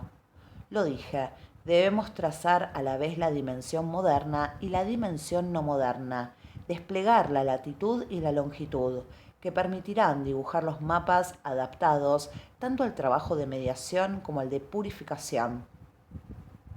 Bien sabían los modernos cómo pensar ese imperio, lo hacían desaparecer por limpieza y negación. Cada vez que terminaba el trabajo de mediación, comenzaba el de purificación. Todo cuasi objeto, todo híbrido, era concebido como una mezcla de formas puras. Las explicaciones modernas, pues, consistían en escindir los mixtos para extraer lo que venía del sujeto o de lo social y lo que venía del objeto. Luego se multiplicaban los intermediarios para recomponer su unidad mediante la mezcla de las formas puras. Estos procedimientos de análisis y de síntesis, por lo tanto, siempre tenían tres aspectos: una purificación previa, una separación fraccionada, una nueva mezcla progresiva. La explicación crítica partía siempre de los dos polos y se dirigía hacia el medio. Primero, punto de ruptura, luego punto de encuentro de los recursos opuestos. Así, el medio era mantenido y derogado a la vez. Si lo que buscamos es desplegar el imperio del medio por sí mismo, estamos obligados a invertir la forma general de las explicaciones. El punto de ruptura y de encuentro se convierten en el punto de partida. Las explicaciones no van ya de las formas puras a los fenómenos, sino del centro hacia los extremos. Estos últimos no son ya el punto de enganche de la realidad, sino otros tantos resultados provisionales y parciales. El hojaldrado de los intermediarios es reemplazado por cadenas de mediadores, según el modelo propuesto por Antoine Gagnon y que está en la base de este ensayo. En vez de negar la existencia de los híbridos y de reconstituirlos torpemente con el nombre de intermediarios, este modelo de explicación, por el contrario, permite integrar el trabajo de purificación como un caso particular de mediación. En otras palabras, la explicación por mediación incluye la constitución, mientras que ésta, tomada por sí misma, niega lo que le da sentido. Lo anterior equivale a decir hasta qué punto el sentido de la palabra mediación difiere del de intermediario o mediador, definido como lo que difunde o desplaza un trabajo de producción o de creación que se le escaparía. La revolución copernicana de Kant, como vimos más arriba, ofrece el modelo acabado de las explicaciones modernizadoras, haciendo girar el objeto alrededor de un nuevo centro y multiplicando los intermediarios para anular poco a poco la distancia. Pero nada nos obliga a tomar esta revolución como un acontecimiento decisivo que nos habría puesto para siempre en el camino seguro de la ciencia, la moral y la teología. Con esta inversión ocurre lo mismo que con aquella de la Revolución Francesa, que le está relacionada. Excelentes herramientas para volver irreversible el tiempo, pero que en sí mismas no lo son. Yo llamo contrarrevolución copernicana a esa inversión de la inversión, o más bien a ese deslizamiento de los extremos hacia el centro y hacia abajo que hace girar tanto el objeto como el sujeto en torno de la práctica de los cuasi objetos y los mediadores. No necesitamos enganchar nuestras explicaciones a esas dos formas puras, el objeto o el sujeto sociedad, porque son ellas, por el contrario, las que son resultados parciales y purificados de la práctica central, única que nos interesa. Son el producto del cracking purificador y no su materia prima. En efecto, la naturaleza gira, pero no alrededor del sujeto sociedad, gira alrededor del colectivo productor de cosas y de hombres. En efecto, el sujeto gira, pero no alrededor de la naturaleza. Es obtenido a partir del colectivo productor de hombres y de cosas. El imperio del medio finalmente resulta representado. Naturalezas y sociedades son sus satélites. De los intermediarios a los mediadores. En cuanto operamos la contrarrevolución copernicana y ubicamos el cuasi objeto por debajo y a igual distancia de las antiguas cosas en sí y los antiguos hombres entre ellos, cuando volvemos a la práctica de siempre, nos percatamos de que no hay ya ninguna razón para limitar a dos las variedades ontológicas, o a tres contando al Dios tachado. La bomba de vacío que nos sirvió de ejemplo hasta aquí es una variedad ontológica con derecho propio. En el mundo de la revolución copernicana deberíamos escindirla en dos. Una primera parte que iría hacia la izquierda y se convertiría en leyes de la naturaleza. Una segunda parte que iría hacia la derecha y se convertiría en la sociedad inglesa del siglo XVII. Y tal vez una tercera, el fenómeno, que marcaría el lugar vacío donde deberán ensamblarse las dos primeras.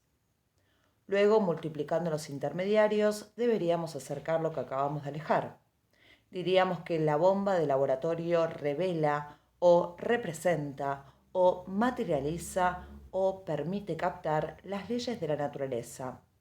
También diríamos que las representaciones de los ricos, gentiles hombres ingleses permiten interpretar la presión del aire y aceptar la existencia de un vacío. Acercándonos más al punto de encuentro y de decisión, pasaríamos del contexto global al local y mostraríamos cómo los gestos de Boyle y la presión de la Royal Society les permiten comprender los defectos de la bomba, sus fugas y sus aberraciones. Por la multiplicación de términos intermediarios, habríamos terminado por volver a pegar las dos partes, primero infinitamente alejadas de la naturaleza y de lo social. Aquí puse las cosas de la mejor manera posible y supuse historiadores simétricos. En la práctica, por desgracia, solo habrá historiadores para la Inglaterra del siglo XVII que en modo alguno se interesarán en la bomba, salvo para hacerla surgir milagrosamente del cielo, de las ideas y establecer su cronología. Del otro lado, los científicos y los epistemólogos describirán la física del vacío sin preocuparse para nada de Inglaterra, ni siquiera de Boyle. Dejemos esas dos tareas asimétricas, una de las cuales olvida a los no humanos y la otra a los humanos, para considerar el balance de la explicación precedente, la que se esforzaba de todos modos en la simetría. En el fondo, en una explicación semejante, no habría pasado nada. Para explicar nuestra bomba de aire, habríamos hundido alternativamente la mano o en la urna que comprende desde el tiempo inmemorial a los seres de la naturaleza, o en aquella que comprende los sempiternos resortes del mundo social. La naturaleza siempre fue semejante a sí misma. La sociedad se compone siempre de los mismos recursos, los mismos intereses, las mismas pasiones. En la perspectiva moderna, naturaleza y sociedad permiten la explicación porque ellas mismas no son explicables. Por supuesto, existen los intermediarios, cuya función es precisamente establecer el vínculo entre las dos, pero solo lo hacen porque justamente carecen de toda dignidad ontológica. No hacen más que transportar, vehiculizar, desplazar la potencia de los dos únicos seres reales, naturaleza y sociedad. Por cierto, pueden transportar mal, pueden ser infieles u obtusos. Pero esa falta de fidelidad no les da ninguna importancia propia porque es ella la que, por el contrario, prueba su condición de intermediario. Carecen de competencia original. En el peor de los casos, son brutos o esclavos. En el mejor, servidores leales. Si operamos la contrarrevolución copernicana, entonces nos vemos obligados a tomar mucho más en serio el trabajo de los intermediarios, puesto que ya no tienen que transmitir la potencia de la naturaleza y la de la sociedad, y porque todos juntos, sin embargo, producen los mismos efectos de realidad. Si ahora tenemos en cuenta las entidades dotadas de una condición autónoma, encontramos mucho más que dos o tres de ellas. Encontramos decenas. La naturaleza, ¿tiene o no tiene horror al vacío? ¿Hay o no hay un verdadero vacío en la bomba o se habría deslizado en ella algún éter sutil? ¿Cómo los testigos de la Royal Society van a dar cuenta de las fugas de la bomba? ¿Cómo el rey de Inglaterra va a aceptar que vuelvan a ponerse a hablar de las propiedades de la materia y que vuelvan a formarse cenáculos privados precisamente cuando por fin se empezaba a regular la cuestión del poder absoluto? ¿La autenticidad de los milagros se ve ratificada o no por la mecanización de la materia? ¿Va a convertirse Boyle en un experimentador respetado si se entrega a esas tareas experimentales vulgares y abandona la explicación deductiva, única digna de un sabio? Todas estas preguntas ya no están arrinconadas entre la naturaleza y la sociedad, porque todas ellas vuelven a definir lo que puede la naturaleza y lo que es la sociedad. Naturaleza y sociedad ya no son los términos explicativos, sino lo que requiere una explicación conjunta. En torno del trabajo de la bomba se vuelven a formar un nuevo Boyle, una nueva naturaleza, una nueva teología de los milagros, una nueva sociabilidad erudita, una nueva sociedad que en adelante incluirá el vacío, los sabios y el laboratorio.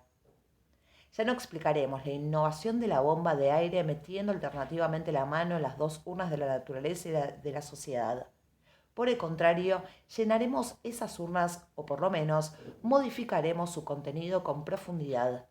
La naturaleza va a salir alterada del laboratorio de Boyle, y lo mismo la sociedad inglesa, pero tanto Boyle como Hobbes van a cambiar en la misma medida. Tales metamorfosis son incomprensibles si no existen desde siempre más que dos seres, la naturaleza y la sociedad, o si la primera permanece eterna, mientras que solo la segunda es agitada por la historia. Estas metamorfosis, por el contrario, se vuelven explicables si redistribuimos la esencia de todos los seres que componen esta historia. Pero entonces dejan de ser simples intermediarios más o menos fieles. Se convierten en mediadores, o sea, actores dotados de la capacidad de traducir lo que transportan, de redefinirlo, de redesplegarlo y también de traicionarlo. Los siervos han vuelto a ser ciudadanos libres. Al ofrecer a todos los mediadores del ser hasta ahora cautivo en la naturaleza y en la sociedad, el paso del tiempo ya se vuelve más comprensible.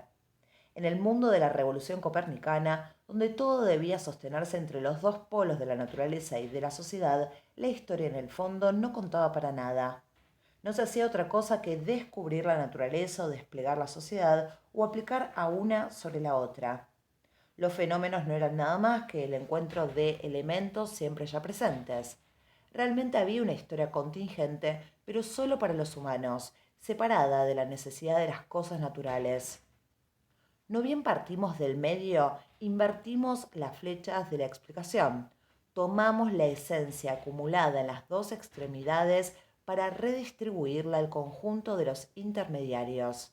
Elevamos a estos a la dignidad de mediadores con todas las de la ley, y entonces, en efecto, la historia se vuelve posible. El tiempo ya no está presente con engaños, sino en serio. En efecto, algo le ocurre a Boyle, a la elasticidad del aire, al vacío, a la bomba de aire, al rey, a Hobbes.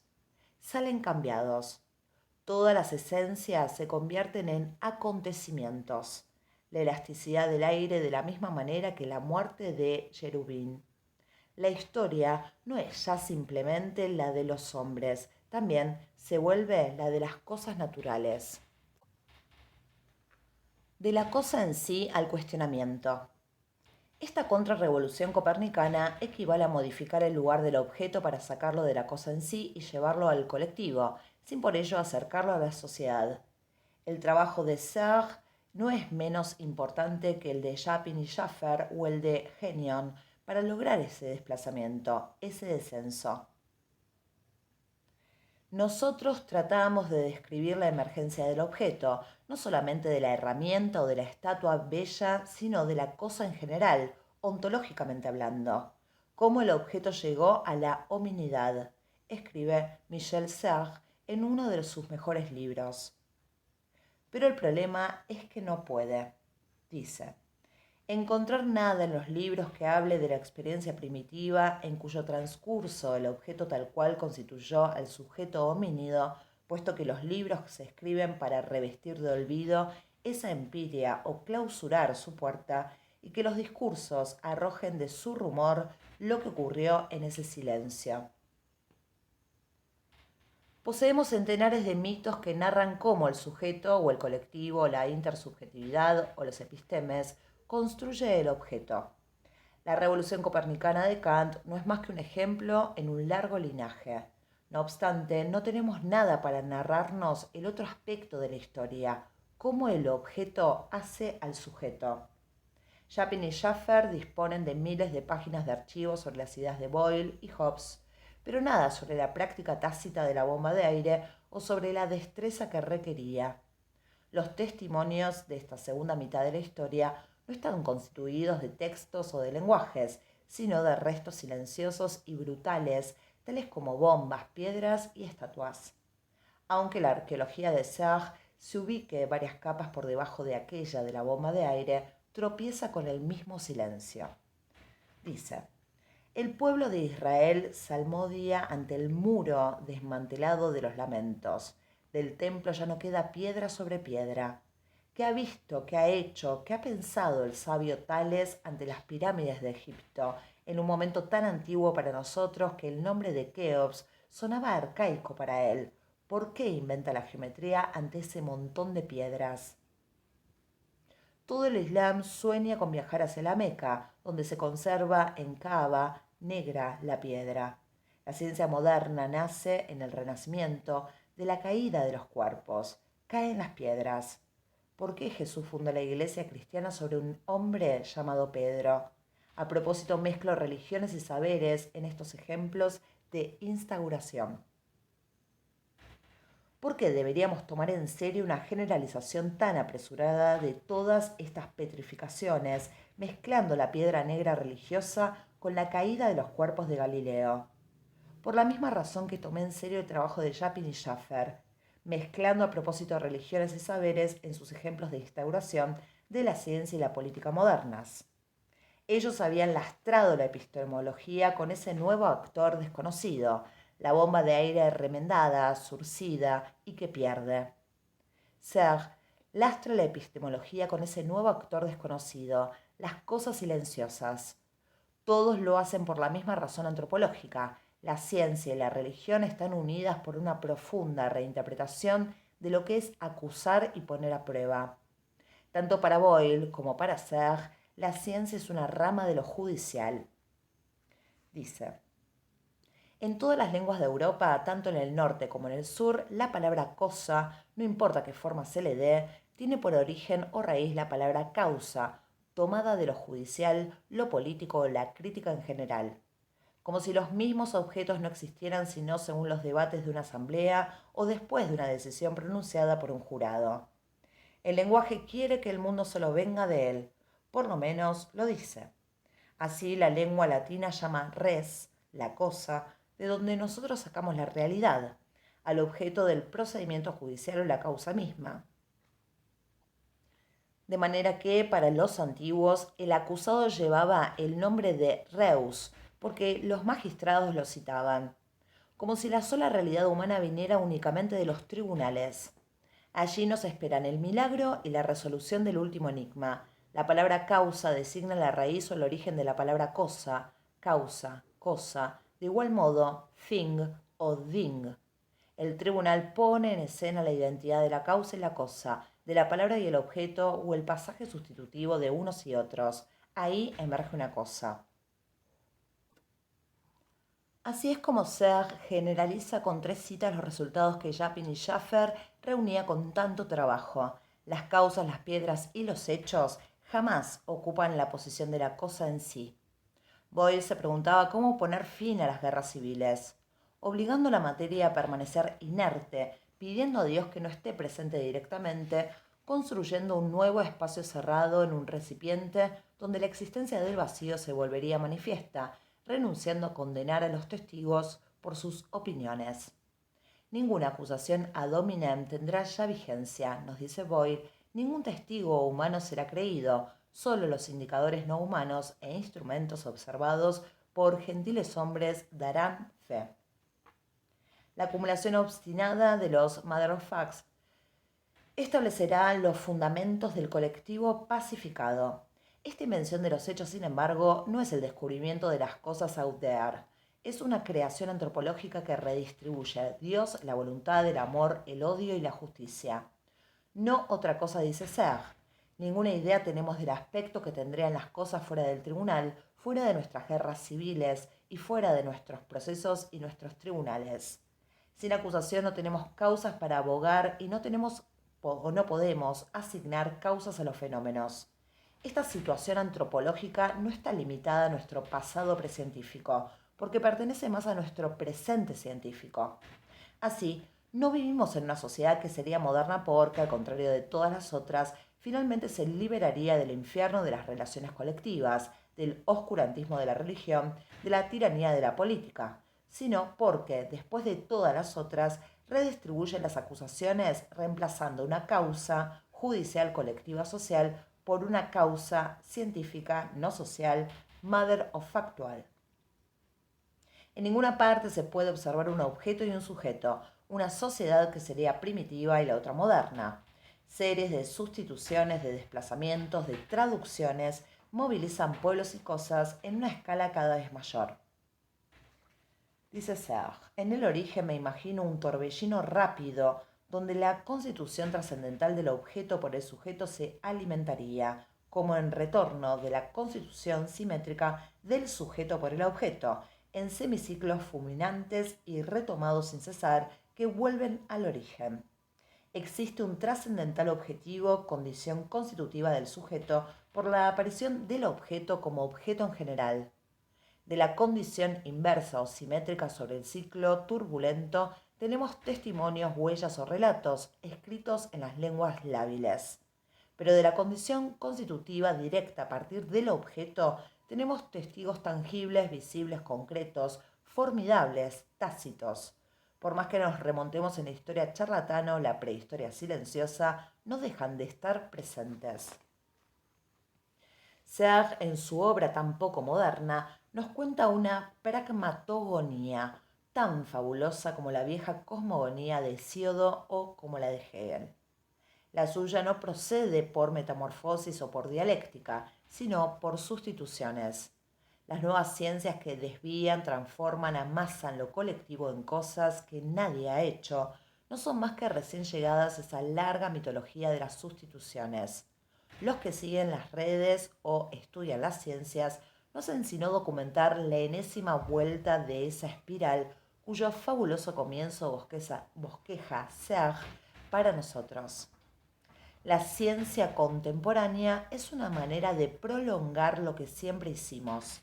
Hobbes construye un cuerpo político a partir de cuerpos desnudos animados y se encuentra con la gigantesca prótesis artificial de Leviatán. Boyle concentra todo el sentimiento de las guerras civiles alrededor de una bomba de aire y se encuentra con los hechos. Cada vuelta de la espiral define un nuevo colectivo y una nueva objetividad. El colectivo en renovación permanente que se organiza alrededor de las cosas en renovación permanente jamás dejó de evolucionar. Jamás abandonamos la matriz antropológica. Todavía estamos en las edades oscuras o, si se prefiere, todavía estamos en la infancia del mundo. Ontologías de geometría variable. En cuanto concedemos la historicidad a todos los actores para acoger la proliferación de los cuasi-objetos, la naturaleza y la sociedad no tienen mayor existencia que el oeste y el este. Se convierten en referencias cómodas y relativas que los modernos emplean para diferenciar a los intermediarios, algunos de los cuales serán llamados naturales y otros sociales, mientras que otros serán llamados totalmente naturales y otros totalmente sociales. Los analistas que van hacia la izquierda serán llamados más bien realistas, los que van hacia la derecha más bien constructivistas. Los que quieren mantenerse en el justo medio inventarán innumerables combinaciones para mezclar la naturaleza con la sociedad o el sujeto, alternando la dimensión simbólica de las cosas con la dimensión natural de las sociedades. Otros, más imperialistas, intentarán naturalizar la sociedad integrándola en la naturaleza o socializar la naturaleza haciéndola digerir por la sociedad o, lo que es más difícil, por el sujeto. No obstante, esas referencias y esos debates siguen siendo unidimensionales. Clasificar el conjunto de las entidades únicamente según la línea que va de la naturaleza a la sociedad equivaldría a trazar mapas geográficos con ayuda únicamente de la longitud, lo que los reduciría a un trazo. La segunda dimensión permite dar toda latitud a las entidades y desplegar el mapa que registra, como lo dije más arriba. La Constitución moderna y su práctica a la vez. ¿Cómo definiremos ese equivalente del norte y el sur? Mezclando las metáforas, diría que hay que definirla como un gradiente que haría variar sin cesar la estabilidad de las entidades desde el acontecimiento hasta la esencia. Nada sabemos todavía de la bomba de aire cuando decimos que es de la representación de las leyes de la naturaleza o la representación de la sociedad inglesa o una aplicación de la primera sobre la segunda o de esta sobre aquella. Y todavía debemos decirnos si se trataba de la bomba de aire acontecimiento del siglo XVII o de la bomba de aire esencia estabilizada en el XVIII o el XX. El grado de estabilización, la latitud, es tan importante como la posición sobre la línea que va de lo natural a lo social, la longitud. En consecuencia, la ontología de los mediadores es de geometría variable.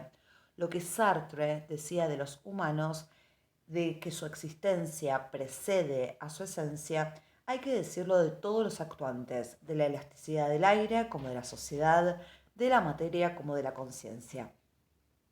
No tenemos que escoger entre el vacío número 5, realidad de la naturaleza exterior cuya esencia no depende de ningún humano, y el vacío número 4, representación que los pensadores occidentales tardaron siglos en definir. O más bien, no podremos escoger entre ambos sino cuando estén estabilizados. Del vacío número 1 en el laboratorio de Boyle, muy inestable, no podemos decir si es natural o social, sino solamente que acaece artificialmente en el laboratorio. El vacío número 2 puede ser un artefacto fabricado por mano de hombre, a menos que se transmute en vacío número 3, que comienza a volverse una realidad que escaparía a los hombres. Entonces, ¿qué es el vacío? Ninguna de esas posiciones. La esencia del vacío es la trayectoria que las une a todas. En otras palabras, la elasticidad del aire tiene una historia. Cada uno de los actuantes posee una firma única en el espacio desplegado. Para trazarlas, no tenemos que hacer ninguna hipótesis sobre la esencia de la naturaleza o sobre la de la sociedad. Superpongamos todas las firmas y tendremos la forma de aquello que los modernos llaman, equivocándose, para resumir y purificar naturaleza y sociedad. Pero si proyectamos todas esas trayectorias tan solo sobre la línea que relaciona el viejo polo de la naturaleza con el viejo polo de la sociedad, ya no entendemos nada más. Todos los puntos A, B, C, D, E serán proyectados tan solo a lo largo de la latitud A', B', C', D', E', ya que el punto central A está localizado en el emplazamiento de los antiguos fenómenos, donde justamente se supone que nada ocurre en el argumento moderno. Con esa única línea, realistas y constructivistas podrán disputarse 107 años para interpretar el vacío. Los primeros afirmarán que nadie fabricó ese hecho real, los segundos que tan solo nuestras manos moldearon ese hecho social. Los partidarios del justo medio oscilarán entre los dos sentidos de la palabra hecho, utilizando a diestra y siniestra la fórmula no solamente, sino también. Ocurre que la fábrica está por debajo de esa línea, en el trabajo de mediación, visible solo si también tomamos en cuenta el grado de estabilización. Con las grandes masas de la naturaleza y de la sociedad ocurre igual que con los continentes enfriados de la tectónica de las placas. Si queremos comprender su movimiento, debemos descender en esas fosas ardientes donde el magma hace irrupción y a partir del cual se produce mucho más tarde, mucho más lejos, por enfriamiento y apilamiento progresivo, las dos placas continentales sobre las cuales nos hallamos, con los pies sólidamente plantados. Tenemos que bajar también nosotros y acercarnos a esos lugares donde se hacen los mixtos que se convertirán, pero mucho más tarde, en objetos de la naturaleza o de lo social. ¿Será pedir demasiado de nuestros debates que aclaremos en adelante la latitud de las entidades de las que hablamos al mismo tiempo que su longitud y que consideremos todas las esencias como trayectorias? Ahora comprendemos mejor la paradoja de los modernos, al utilizar a la vez el trabajo de mediación y el de purificación, pero al no representar más que el segundo, jugaban a la vez sobre la trascendencia y la inmanencia de las dos instancias de la naturaleza y de la sociedad. Eso les daba cuatro recursos contradictorios que les permitían hacerlo todo. Pero si trazamos el mapa de las variedades ontológicas, nos percatamos de que no hay cuatro regiones sino tres. La doble trascendencia de la naturaleza por un lado y de la sociedad por el otro corresponde a las esencias estabilizadas. En cambio, la inmanencia de las naturalezas naturantes y de los colectivos corresponde a una sola y misma región, la de la inestabilidad de los acontecimientos, la del trabajo de mediación. La Constitución moderna, en consecuencia, tiene razón, hay en verdad un abismo entre la naturaleza y la sociedad, pero ese abismo no es más que un resultado tardío de la estabilización. El único abismo que cuenta separa el trabajo de mediación de la organización constitucional, pero ese abismo, gracias a la misma proliferación de los híbridos, se convierte en un gradiente continuo que somos capaces de recorrer, no bien volvemos a ser lo que jamás hemos dejado de ser, no modernos. Si añadimos a la versión oficial estable de la Constitución su versión oficiosa y caliente o inestable, por el contrario es el medio el que se llena y los extremos los que se vacían. Comprendemos por qué los no modernos no reemplazan a los modernos. No hace más que oficializar la práctica desviada de estos. Al precio de una pequeña contrarrevolución, por fin comprendemos retrospectivamente lo que siempre habíamos hecho. Relacionar los cuatro repertorios modernos. Al establecer las dos dimensiones moderna y no moderna, al operar esa contrarrevolución copernicana, al hacer deslizar el objeto como el sujeto hacia el centro y abajo, vamos a ser capaces tal vez de capitalizar los mejores recursos críticos. Los modernos desarrollaron cuatro repertorios diferentes que creen incompatibles para acomodar la proliferación de los cuasi-objetos. El primer repertorio trata acerca de la realidad exterior de una naturaleza de la que no somos dueños, que existe fuera de nosotros y que carece de nuestras pasiones y deseos, aunque seamos capaces de movilizarla y construirla. El segundo trata sobre el lazo social, sobre lo que vincula a los humanos entre sí, sobre las pasiones y los deseos que nos agitan, sobre las fuerzas personificadas que estructuran la sociedad, que nos supera a todos aunque no la construyéramos. El tercero trata de la significación y el sentido de los actuantes que componen las historias que nos narramos, de las pruebas que padecen, de las aventuras que atraviesan, de los tropos y los géneros que los organizan, de los grandes relatos que nos dominan infinitamente, aunque al mismo tiempo sean simple texto y discurso. Por último, el cuarto habla del ser y deconstruye lo que siempre olvidamos cuando tenemos tan solo la preocupación del ente, aunque la diferencia del ser esté distribuida a través de los entes coextensivos a su propia existencia. Estos recursos solo son incompatibles en la visión oficial de la Constitución. En la práctica, nos cuesta mucho trabajo distinguir los cuatro. Mezclamos sin vergüenza nuestros deseos con las cosas, el sentido con lo social, lo colectivo con los relatos. No bien seguimos de cerca algún casi objeto, se nos aparece a veces como cosa, a veces como relato, a veces como lazo social, sin reducirse jamás a un simple ente. Nuestra bomba de vacío dibuja el resorte del aire, pero también describe la sociedad del siglo XVII y lo mismo define un nuevo género literario, el del relato de experiencia en laboratorio. Al seguirla, ¿es necesario creer que todo es retórica? ¿O que todo es natural? ¿O que todo es construido socialmente? ¿O que todo es disposición? Hay que suponer que la misma bomba es en su esencia en ocasiones objeto, otras lazo social y a veces discurso, o que es un poco de los tres, que en ocasiones es un simple ente y otras está marcada, desfasada, quebrada por la diferencia. Y si fuéramos nosotros, los modernos, los que dividiéramos artificialmente una trayectoria única, que no sería ante todo ni objeto, ni sujeto, ni efecto de sentido, ni puro ente, si la separación de los cuatro repertorios solo se aplicara a estados estabilizados y tardíos, Nada prueba que esos recursos sean incompatibles cuando pasamos de las esencias a los acontecimientos, de la purificación a la mediación, de la dimensión moderna a la no moderna, de la revolución a la contrarrevolución copernicana, de los cuasi objetos, cuasi sujetos, simplemente diremos que trazan redes, son reales, bien reales, y nosotros los humanos no los hicimos. Pero son colectivos, porque nos relacionan unos con otros, circulan entre nuestras manos y nos definen por su misma circulación. Sin embargo, son discursivos, narrados, históricos, apasionados y poblados de actuantes con formas autónomas. Son inestables y arriesgados, existenciales y portadores de ser. Esta unión de los cuatro repertorios nos permite construir una morada bastante vasta para albergar en ella el imperio del medio, la verdadera casa común del mundo no moderno, al mismo tiempo que su constitución.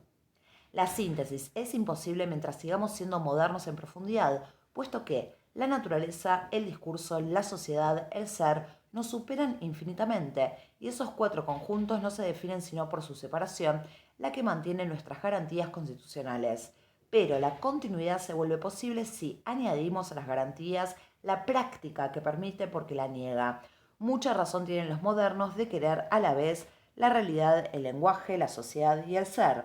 Solo se equivocan al crearlos para siempre contradictorios, en vez de analizar siempre el recorrido de los cuasi objetos, separando esos recursos. ¿No podemos escribir como si debieran relacionarse sin cesar unos con otros? Probablemente saldríamos de la postración posmoderna. Confieso que estoy hasta la coronilla de encontrarme para siempre encerrado tan solo en el lenguaje o siendo prisionero solo de las representaciones sociales. Quiero acceder a las cosas mismas y no a sus fenómenos. Lo real no está lejano, sino que es accesible en todos los objetos movilizados a través del mundo. ¿No abunda la realidad exterior en medio de nosotros? Estamos cansados de estar siempre dominados por una naturaleza trascendente, incognoscible, inaccesible, exacta y en principio verdadera, poblada de entidades adormecidas como la bella durmiente del bosque hasta el día en que los sabios, como príncipes azules, finalmente las descubran. Nuestros colectivos son más activos, más productivos, más socializados de los que las aburridas cosas en sí nos lo dejan prever. ¿No están un poco cansados de esas sociologías construidas sobre lo social y que se mantienen por la sola repetición de las palabras poder y legitimidad, porque no pueden tragar ni el mundo de los objetos ni el de los lenguajes que sin embargo los construyen? Nuestros colectivos son más reales, más naturalizados, más discursivos de lo que los aburridos hombres entre ellos nos dejan prever. Estamos fatigados de los juegos de lenguaje y del eterno escepticismo de la deconstrucción del sentido. El discurso no es un mundo en sí, sino una población de actuantes que se mezclan en las cosas como en las sociedades, que hacen que unas y otras se sustenten y que las sustentan. Interesarse en los textos no nos aleja de la realidad porque las cosas también ellas tienen derecho a la dignidad de ser relatos. En cuanto a los textos, ¿por qué negarles la grandeza de ser el lazo social que hace que nos mantengamos juntos? Ya no doy más de verme acusado yo y mis contemporáneos de haberme olvidado del ser, de vivir en un mundo miserable vaciado de sustancia, de lo que tiene de sagrado, de su arte, o para recuperar esos tesoros, de tener que perder el mundo histórico, científico y social en el que vivo. Dedicarse a las ciencias, las técnicas, los mercados de las cosas, no nos aleja ni de la diferencia del ser y de los entes, ni de la sociedad, la política o el lenguaje, reales como la naturaleza, narrados como el discurso, colectivos como la sociedad, existenciales como el ser, tales son los cuasi objetos que los modernos hicieron proliferar y que conviene seguirlos, volviendo a ser simplemente lo que jamás dejamos de ser, no modernos.